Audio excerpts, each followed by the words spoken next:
Hello, my fellow anti-wanky danks. Today I have Tom back, and Tom has Ruby back, and we are back with another episode of anti-nutrition wankery today because it's, well, I tend to have a lot of controversial opinions that shouldn't really be so controversial, but they're controversial because the alternative is why you're stuck where you are, why you're spinning your wheels, and why you feel frustrated. And I don't blame you because the internet is rife. And if you are a Facebook junkie in Facebook groups, you'll probably be even more confused. Because I put up a post the other day about you should not be living on 14 to 1600 calories. Emphasize the word living. People have this perception in their mind that whatever they end their calories on is what they keep the results on.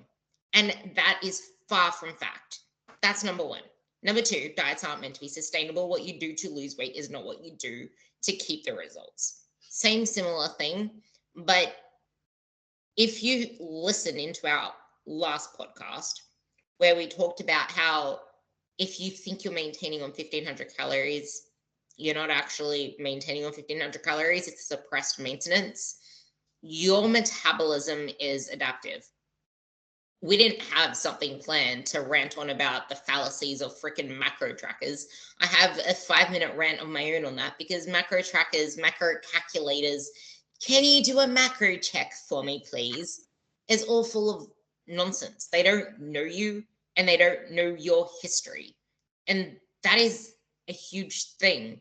I made a bloody I made an analogy to this and I don't even remember it now. I think, oh, I do know. Someone asked me about what she thinks she should be doing for her nutrition. And I'm like, well, that's kind of like asking me what country you should visit for your next holiday. I don't know your preferences. I don't know what you like doing with your leisure. Do you like sightseeing? Do you like museums? Do you want somewhere tropical? Do you want to be able to go to the beach? There are so many things that I could tell you about where you should holiday. It's the same with what your macros or your nutrition plan should look like. I don't know your history. I don't know where you've been before. I don't think you would want to revisit somewhere that you've been before if you're looking to explore somewhere new because you want a different result from, obviously you want a different result. And I don't know where you struggled before, what you didn't enjoy before, where you fell short before to be able to guide you to where you should be moving now. And that's kind of the same with your nutrition. And so many times people start out with this perception in their mind based on their past experiences or based on their own biases. And this can be something as simple as, this is a great place for Tom to take this off as well, because it's my biggest gripe. People don't have any other measure of progress outside of fat loss. If you're not actively losing weight, if you're not actively chasing leaner, if you don't have this end goal of a scale number, it's almost like you're failing. You have nothing to progress on. There's no other measure of success. And that is always going to have you falling short because you can't keep losing weight forever. You can't keep shrinking forever because then you would die and you wouldn't exist because you would just become the next Benjamin Button in not age, but like tiny sizes, just getting smaller and smaller into nothing. And then you just goes poof. Like, that's the reality if you think about it in that way. And no matter how much fat you have to lose, the most sustainable, most successful way is with diet breaks, because you live a real life and dieting is mentally taxing. And this fear of gaining fat, this fear of bringing up your calories to where they should be in between diet breaks, not just like, oh, I went from like I was eating all of this and now I dieted on this, so I'm just going to increase them a little bit and then go back down because I'm scared to actually gain fat right now. It's either that or it's the complete other extreme, which if you're not dieting, now you're bulking. Like, where's the middle ground? That is why people keep regaining fat and losing muscle and looking worse, having a slower metabolism, having more resistance, because now you're losing more faith in the process. You're putting in all of this effort. Very soon there's going to be a resistance of that effort. You feel like you're putting in more effort, but in relative speak, yes. In absolute speak, it's actually not as much as you did at start. Like if I think about the effort that I used to put in way back when I started, I don't know how the hell I did that. Like I feel like I'm putting in a lot of effort now, but if I think about the effort I put in then, that was like astronomical. And that's kind of where we found ourselves. But we've adapted to this new level of normal, so we don't realize that. So with that, where are you wanting to take that? I think you touched on something important there about how people's perception of what diets should be is largely like marred by what they've done before. So something that I've experienced myself as a coach a lot of times, and I know you have as well, is this idea where people will say, well, I've done this diet before and I lost loads of fat doing that, so that works. I put it back on though, but I want to do that kind of diet again because that works. So typically what we'll get is a client will come and say, look, I ate 900 calories before, or I ate low carb before, or I cut carbs back before, and it worked really, really well. And it's like, well, did it though? Because if it did work really well before, why do you need to do it again? Like, if you have dieted down and lost a bunch of fat and then you've regained that weight, that diet to an extent didn't work to begin with. And the problem that a lot of people run into is they're like, well, but that did work because I did achieve the goal that I wanted. And so I want to do that again. And it can be really difficult to help people get their head around the idea that like, well, something else might work better. So like, is this something that you've run into? Like, how do you tend to deal with that? Like, what would you recommend for people stuck in that kind of situation? It's kind of like the toxic ex where you're like, oh, it'll be better next time. Oh, Yeah. I remember the good times. I remember that. I'll go back to get a little bit more of that. But it just never works out. And then you just end up keeping yourself stuck. And it's exactly as you said. Like, it's, if it works for you, why is it that you're not where you want to be? What is it that actually came up to get you to where you are now? What happened in life? Because that same thing is going to keep coming over and over again. And my massive quote before I throw it back to you is, okay, so if you keep approaching any new approach, any new coach with the same mindset that got you stuck many other times, how do you expect to not get yourself stuck in a pickle again? Because that same mindset is the same thing. And I know, because one more thing, here's one. So you want change because you know that what you did didn't work, because realistically they know that it didn't work. That's why they are where they are now. But it's like this fear thing where it's like, I just want this back. I'm craving that feeling again. But if you think about that very fact, it's almost like, I'm scared that my body's not going to respond. I don't trust my body, because that was me. Like, I trusted the process. I knew the coach that I was going to get. It took me many months to finally sign up with him, because I'm like, holy shit, there's a price to pay here. I don't know if I'm willing to pay that price if I'm not going to be able to stick to it, or if my body doesn't respond, or if I end up worse. What if I end up going backwards? What if I gain all of this fat back? I can't let myself even slip away, because I can't do the fat loss process again. I remember when I tried, and it was such a huge struggle, and I could not lose anything. Like, I was grinding and nothing was coming off. And I was scared to trust him to do anything with my body, because what if I had to do that all over again and it didn't work out the way that it should have worked out, because my body's not the same as everyone else's. I'm a special snowflake. And I feel like that's where a lot of people find themselves.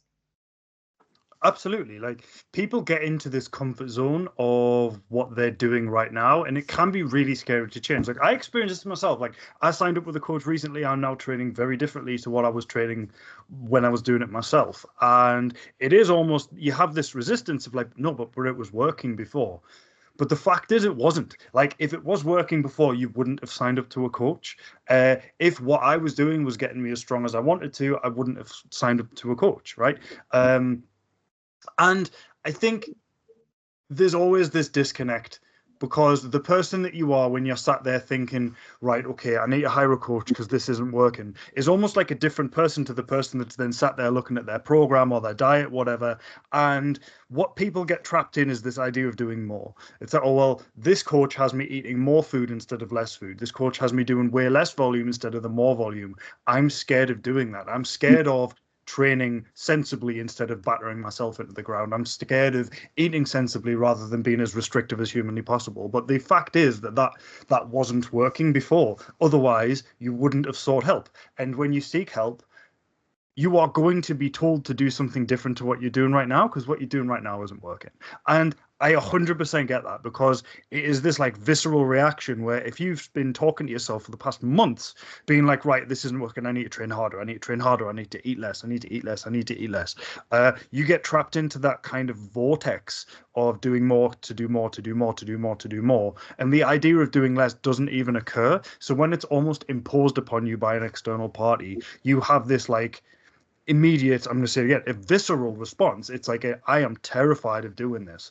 But that's where I would always recommend, like, sign up to a coach that you trust, sign up to a person that seems to really jive with you, and make sure you lean in on speaking to that coach and airing your fears and making sure that they know that you're there, but also listen to their responses.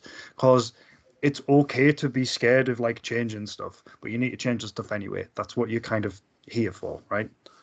I think people take themselves way too seriously. They take everything within this way too seriously. They forget to have fun with it and why they're really doing it.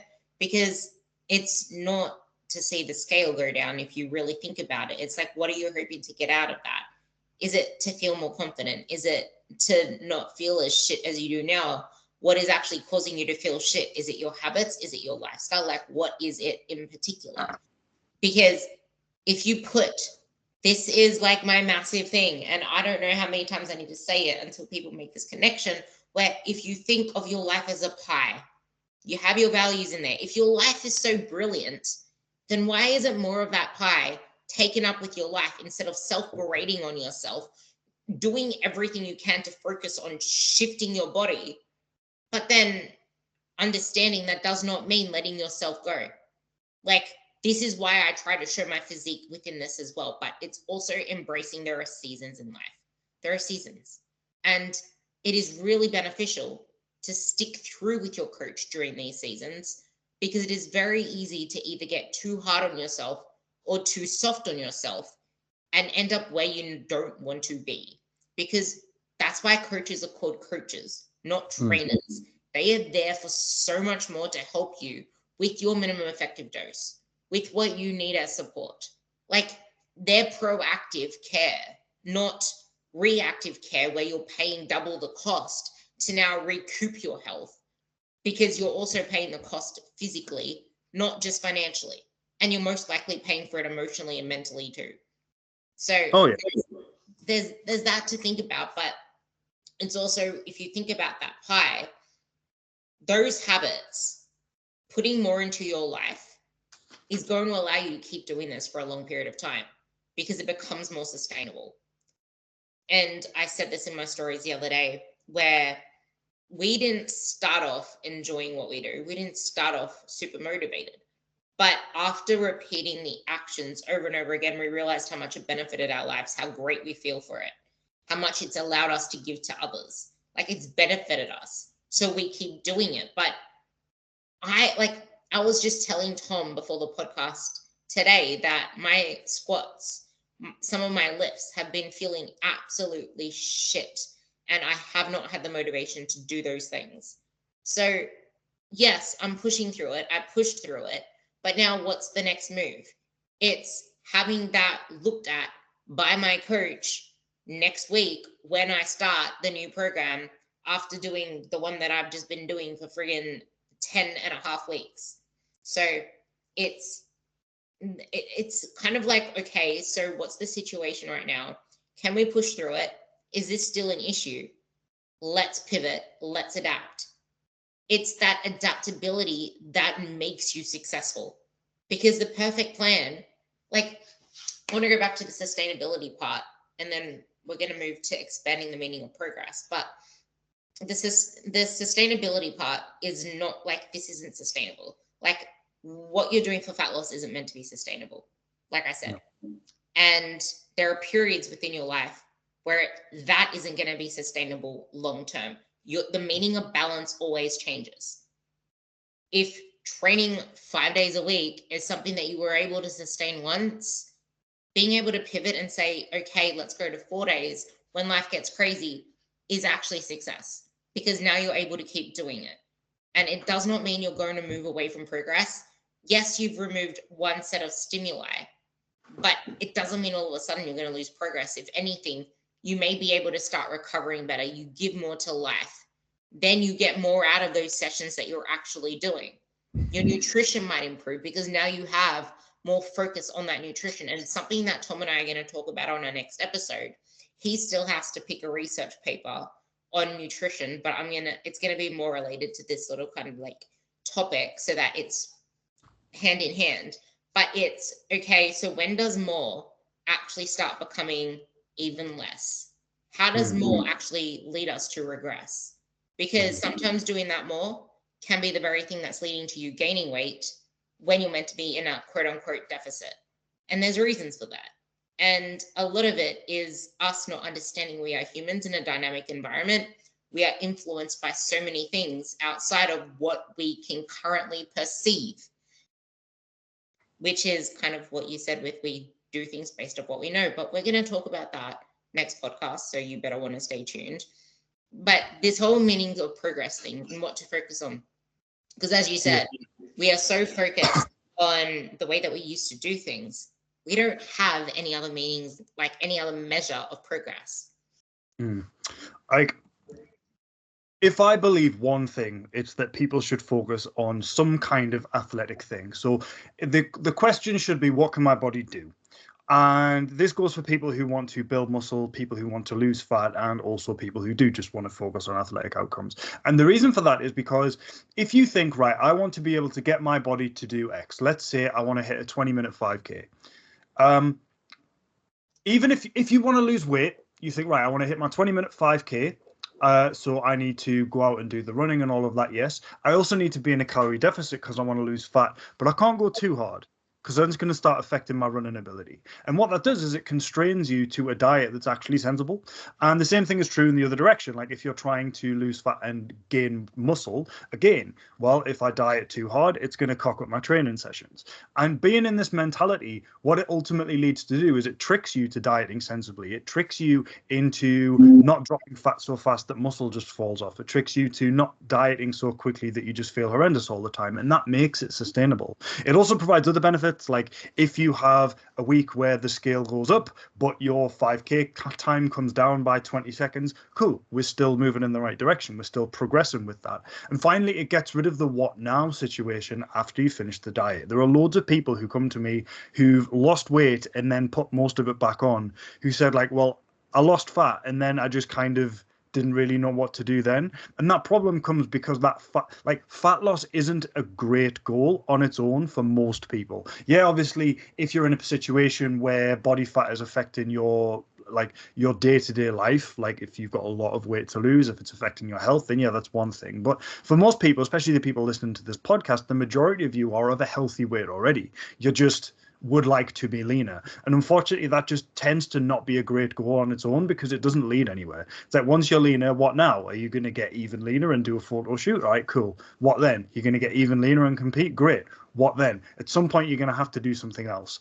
And if you're focusing on something a little bit more athletic, you have that already built in. The other thing is already there. I mean, how do you deal with that with clients? Do you do a similar thing? Do you do something else? Like let's say you've got a client comes to you looking for fat loss and their fat loss is going to take like 3 months. When do you start talking about like month 4, month 5, month 6? What do you do then? That's the thing there. It's why it is so important to not start yourself out in a fat loss phase, because that tends to be very short-lived. And that's kind of where the pre-diet comes in, because a successful fat loss phase starts before the diet, setting up the habits. And so many people don't have those habits already in check. We spoke about this last podcast, and it's so important you go back to listen to that, because those habits are foundational for a successful fat loss phase. Because if you're coming to us on 1400 calories, even 1600 calories, you are not going to thrive in your fat loss phase. You are going to sabotage yourself with hunger and with other things outside of what you are even aware of. And it is really important from the get-go, which is why I try to read out like performance goals from the set point, because physique change takes so much time. Listen to episode 250. I highly recommend you do it. It's with Luke Lehman. It's focused, like he literally says that you need to have a performance goal, because having just physique goals is going to lead to you losing motivation. It takes time. You can be putting in all of the effort, feeling your ass cheeks about to fall off your pelvic bone with friggin' ember steaming out of it because you just burnt them so much. And you can repeat that effort over and over again. But your ass isn't gonna bloody grow like freaking Kim Kardashian's in a month. Like, muscle growth takes time, and it's ridiculous. I hope I don't get banned from the group, but I pulled someone up earlier today who said, yeah, but that's the thing. Muscle is really fast. Fat loss is really slow. And I'm like, what fucking planet is this lady on? Like, no, that is not muscle that is coming on. You're getting fat. That is fat. You're eating too much because you're doing it wrong. Like, this is the thing. Our goal as coaches is not to get you fat. It's to get you to where you want to be. And telling you to stop focusing on fat loss is not us telling you, let's go get porky and start doing a freaking sumo wrestling match. Like, no, we want to get you to your goals. It's just what you're doing isn't working. You're not broken, your system is. And it's because it's been brainwashed in you. We don't blame you. That is why we're trying to help you. And you'll just end up with a squirrel brain bouncing between different goals because you don't have any true focus on your training. And that's why I try to focus on, and I know you do too with yours. We are very performance driven. We show you lifting. We show you women doing badass shit, because it is that badass shit that leads to the physique. You find someone who isn't training like a beast, who doesn't have a great physique. And if, yeah, okay, you want to point out someone that has a lot of adiposity / body fat, that isn't them training like a beast. That is them not giving a shit about what they eat at the same time. There's a difference between not giving a shit about what you eat and intentionally eating more to fuel your performance. I just want to quickly touch on something you said there because it's so important. It's not just the fact that now you're going to think nutrition-wise in terms of where to put your nutrition because performance is the focus. It's like, how can I like fuel myself to have a good session, blah, blah, blah. It's like, okay, now I'm not going to get roasted on the weekend with alcohol because I want to make sure that I wake up on Monday to have a fresh session. Okay, I'm going to make sure that I get my ass to bed on time so I can wake up energized for my day. Because slacking on sleep and drinking alcohol are probably the two biggest things that stop you from getting your goals. The two biggest things. They both lead, in the end, to a lot more adiposity and a lot less muscle. If you're not sleeping, do not expect to see the physique results that you want to see because the downstream impacts are vast. And muscle repairs when you sleep. Your body relaxes and rejuvenates when you sleep, which is essential to optimizing your metabolism in the first place and your hormones in the first place. So keep that in mind. Now, most people are under-muscled and they just see themselves as fat. How would you address that if they just want to get leaner and fit into their old skinny clothes?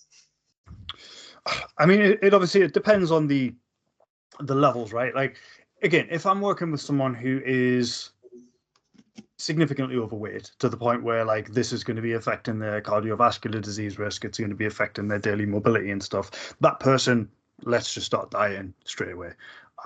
But broadly speaking, when I speak to a new person, my overall goal is to first of all get you in control of what you're eating. So most people, when they come to me as a coach, I tend to find they eat 2 to 3 meals a day. Sometimes they skip breakfast, sometimes they don't. They'll snack here and there on the weekend. They don't really plan their food. To be fair, they don't plan their food ahead of time at all. And what this means is that a lot of their food choices are made in the moment, and they tend to not be great during certain circumstances. When they get busy, their food goes out the window. When they're invited to a friend's house, their food goes out the window. And overall, I would describe this situation as eating reactively. So, in order for someone to lose fat, they need to be able to eat proactively. You need to be in a position where you can plan your food ahead of time. It doesn't have to be like weeks ahead of time, but you should wake up in the morning knowing what you're going to eat that evening. Like it doesn't have to be more complicated than that. And you need to be able to say, right, I'm going to eat these things today and then stick to that. If you can't do that, me giving you a calorie deficit is a waste of both of our time, because you're not going to be able to stick to it. And that's not your fault. You need to get those skills on deck first. So once I've worked with someone to be able to do that, and that usually happens where we'll be eating either at maintenance or like a little bit below, because if you go way below maintenance, like if you maintain on 2,000 calories and I give you 1,500 calories and try to get you in control of your food, it's not going to happen at the same time, because hunger is going to be working against you. Once you can eat those 2,000 calories consistently by planning it ahead of time, not snacking on top, planning for the weekends, and this can take 2 weeks. It doesn't take a really long time. Once you can do that, at that point we can start being like, right, let's adopt a calorie deficit now, because you can easily do it. If you can plan your food and stick to it, it's really easy to just go, right, let's eat slightly less than that and keep doing what you're doing. And during that time, we will be getting stronger. Now, if I've got someone who comes to me and they are what the culture defines quite uncharitably as skinny fat, where they're under-muscled and they've got a little bit of body fat on them, but it looks like you're gaining, it looks like you've got more fat than you do because you don't have any real muscle tone. That's a person where I would usually get the meeting at maintenance and just lifting hard. It's like, right, if you want to look really good, let's not think, how good can I look in 12 weeks? Because the fact is, if you go from skinny fat to fat loss, you just end up skinny. And the problem is that, like, I know culturally, especially women, have been told that like skinny is good, blah, blah, blah, especially like through the 90s, like 90s and 2000s. All you're going to end up is the same shape but smaller, and that usually isn't actually what people want. They kind of think it's what they want, and if it is what you want, that's fine. Like, you can have whatever the goals you want, I don't care. But it's usually not what people want. Usually what people want is they look at bodies of celebrities or people in magazines or influencers or people on Instagram, and those people are usually toned, even if they are relatively lean, even if they don't have like an athletic physique as people think of now, as in like a muscle and fitness athletic physique. But if you look at like a typical tennis player, or you look at a typical, even like a distance runner, like these people are not just skinny, right? Like a tennis player or a female footballer, any of these people, they're not just skinny. They have muscle mass as well. And these usually are the bodies people are looking at and saying, I want to look like that. And that person has more muscle mass than you do. And it's an awful lot easier for us to say, right, let's aim at maintenance. And I guarantee you, in 6 months' time, if we eat roughly at maintenance with primarily whole foods and you train really hard, you're going to look an awful lot better than if we diet for the next 4 months, get you super skinny and feeling rubbish, and then try to build muscle from that point where you've got no energy and we've just further delved into your negative body image.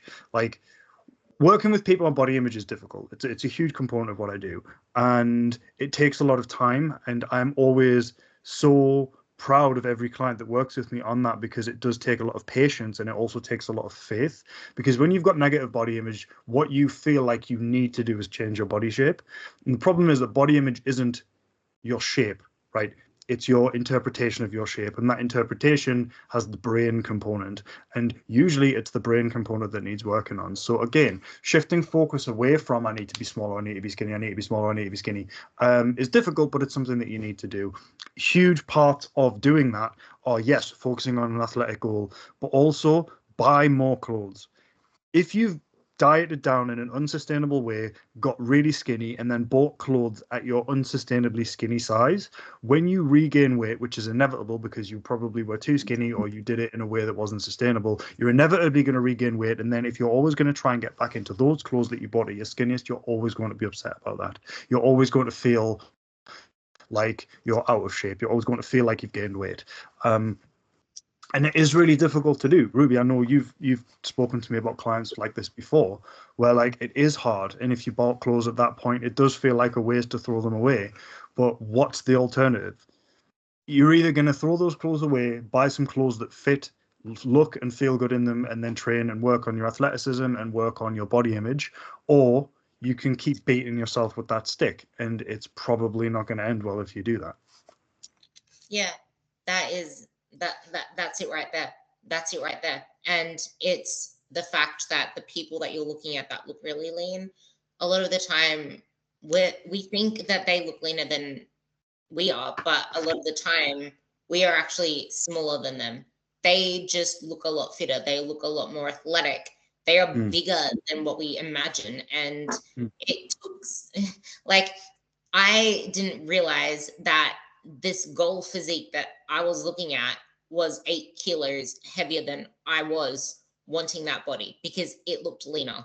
And then when I looked at myself in comparison, now, not back then, because I still felt like I was fatter back then. But when I actually see how I was back then in comparison to this person that I was aspiring to, I was like tiny. And that's the thing with body image. It doesn't discriminate. And we usually let the scale or body or clothes trigger us so badly into this shit. Like anything can trigger us into this, especially if you've been lean before. And the last part we're gonna end this with is understand that you can diet really hard probably once in your life. You're never going to have that same experience again because the body is adaptive. It will learn its adaptive ways. It's going to remember that and store it in its memory. Like you can diet really hard. Maybe you get really amazing results by the end of that, but you need to build yourself back up again. You need to build that muscle. You are not going to get probably to that same leanness that you were before if then the only thing you trigger point yourself into is the next diet. You're just going to look worse with the worse metabolism, a worse relationship with your body, and only more obsessed about the fact that you are not where you want to be because you keep doing the very same things that are keeping you stuck because you won't slow down to realize that that isn't the answer anymore. It really isn't. And that is why coaches exist. And Tom and I work with it all the time. That is why we are here giving you these podcasts so that something one day these weeks repeated over is going to ding a bell and you'll reach out to one of us and let us know. Yep. So Tom and I will be coming at you next podcast with kind of digging into some research around what we mentioned with metabolism.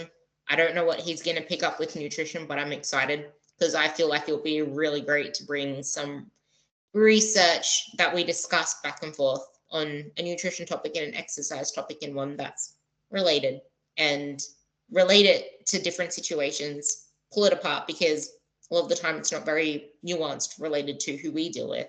So we're going to make it that way. So with that, catch us on the next podcast. Bye.